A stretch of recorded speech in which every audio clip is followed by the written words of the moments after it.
कहानी की शुरुआत में बताया जाता है कि हजारों साल पहले इंसानों के जैसे दिखने वाले मॉन्स्टर्स ने धरती पर हमला करके लगभग सभी इंसानों को खत्म कर दिया था। जो लोग बच गए थे उन्होंने अपने रहने के लिए बड़ी बड़ी दीवारें बनाई जिसके अंदर वो रहते थे, यह सोचकर कि दीवारें उन टाइटन्स को अंदर आने से रोक कर रखेंगी। असल में इंसानों ने अपने रहने की जगह को 3 हिस्सों में बांट रखा था। तीसरा एरिया जिसमें खेती करने वाले और गरीब लोग रहते हैं, दूसरे एरिया में फैक्ट्री और बड़े बड़े काम किए जाते थे, और पहले एरिया में पॉलिटिशियन और अमीर लोग रहते थे क्योंकि पहला एरिया सबसे सुरक्षित था। किसी को भी एक एरिया से दूसरे एरिया में जाने की परमिशन नहीं थी। टाइटन्स को देखे हुए 100 सालों से भी ज्यादा हो गया है। लोगों ने टाइटन्स को भुला दिया था क्योंकि सालों से किसी ने उन्हें नहीं देखा था। कहानी के आगे एक लड़के को दिखाया जाता है जिसका नाम एरेन है। वह इन दीवारों के अंदर नहीं रहना चाहता था। उसका मानना था कि टाइटन्स नहीं होते, ये लोगों के द्वारा बनाई गई एक कहानी है। वह कहता है दीवारों के पीछे हो सकता है एक जन्नत हो, उसका जो मेल फ्रेंड होता है वह भी बहुत टैलेंटेड होता है, लेकिन यहाँ पर किसी को भी एक्सपेरिमेंट करना सख्त मना था। लोगों का मानना था कि अगर वो कुछ बनाएंगे तो हम सब खतरे में पड़ सकते हैं। वहीं पर एक लड़की को दिखाया जाता है जिसका नाम मिकासा है। वह एरन को पसंद करती थी और एरन भी उसे पसंद करता था। दोनों एक साथ जिंदगी बिताना चाहते थे। एरन का दोस्त उससे मिलने के लिए आ रहा था, तभी वह एक आदमी से टकरा जाता है, लेकिन वह उस पर ज्यादा ध्यान नहीं देता और सीधे मिकासा को लेकर इरन के पास पहुंच जाता है, जहां पर इरन एक बम पर खड़ा था। वहां कोई नहीं आता था।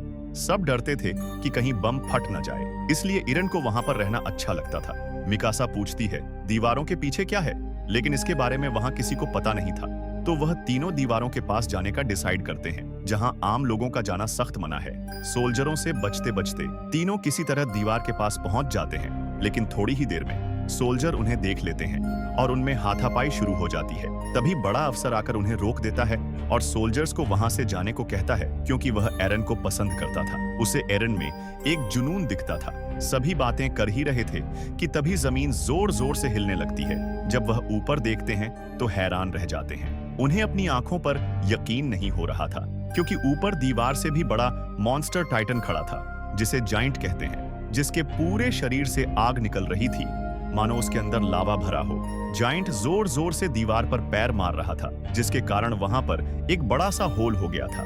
देखते ही देखते जाइंट धुआं बनकर गायब हो गया। थोड़ी देर के लिए वहां शांति हो गई, लेकिन ध्यान से देखने पर पता चलता है कि होल बहुत बड़ा है, जिससे होकर टाइटन्स अंदर आ रहे थे और उन्होंने इंसानों पर हमला शुरू कर दिया। कुछ ही देर में वहां अफरा तफरी मच जाती है। कैप्टन बारूद चलाता है, लेकिन इसका कोई असर नहीं होता। टाइटन्स फिर से अपने शरीर को ठीक कर रहे थे, यानी जैसे वो अमर हों। लोगों में डर इतना बढ़ जाता है कि लोग टाइटन्स का शिकार बनने से अच्छा खुद मरना पसंद कर रहे थे। वहीं खड़ा एरन ये सब देख रहा था। अंदर से टूट चुका था। टाइटन्स ने पूरे इलाके पर कब्जा कर लिया था। सब अपनी अपनी जान बचाकर भाग रहे थे। पूरे इलाके में एक ही बड़ा घर था। सभी लोग उसमें छिपने लगते हैं। एरन और मिकासा भी वहां के लिए भाग रहे थे। तभी मिकासा को एक छोटा बच्चा दिखाई देता है। उसे बचाने के चक्कर में वह एरन से दूर हो जाती है और घर भी पूरा भर चुका था। मिकासा बाहर ही रह जाती है। एरन दरवाजा खोलने की बहुत कोशिश करता है, लेकिन लोगों ने उसे पकड़ लिया और दरवाजा बंद कर दिया। तभी एक बड़ा सा टाइटन आकर एरन के सामने ही मिकासा को उस बच्चे के साथ निगल जाता है। एरन यह देखकर पूरी तरह टूट जाता है। वहां पर खामोशी छा जाती है। इसके बाद हमें 2 साल बाद का समय दिखाया जाता है, जहां सभी लोग दूसरे वाले एरिया में दिखाई देते हैं, क्योंकि बचे हुए सभी लोग यहीं बस गए थे। टाइटन्स ने तीसरे एरिया पर पूरी तरह कब्जा कर लिया था।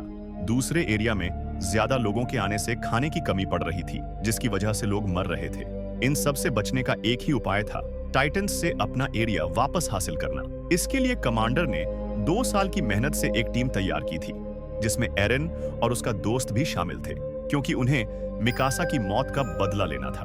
कमांडर का प्लान था कि वह बम की मदद से दीवार के ऊपरी हिस्से में धमाका करेंगे, जिससे ऊपर का मलबा गिरकर होल बंद कर देगा। मलबा इतना ज्यादा होगा कि टाइटन्स अंदर नहीं आ पाएंगे। इसके बाद बचे हुए टाइटन्स को खत्म करके एरिया पर कब्जा कर लेंगे। वेपन्स हेड सभी को अपने नए हथियार के बारे में बताती है, जिसका उपयोग करके हवा में उड़ सकते हैं। साथ ही वह बताती है कि अगर टाइटन्स की गर्दन के पीछे वाली नस को काट दिया जाए तो टाइटन्स मर जाते हैं। कमांडर के आदेश पर वे रात को अपने मिशन के लिए निकल जाते हैं। रास्ते में उन्हें कुछ गड़बड़ महसूस होती है। अच्छे से देखने पर उन्हें वहां पर कुछ गायों के अलावा कुछ नहीं दिखाई देता। तभी एक लड़की को छोटे बच्चे के रोने की आवाज सुनाई देती है। जब वह उसका पीछा करते हुए एक बिल्डिंग में पहुंचती है तो रोने वाला बच्चा एक टाइटन का बच्चा था जो नीचे गिरकर जोर जोर से रोने लगता है। उसकी आवाज सुनकर सभी टाइटन्स जाग जाते हैं और उन पर हमला शुरू कर देते हैं। कमांडर यह देखकर हथियारों वाली गाड़ी लेकर भाग जाता है।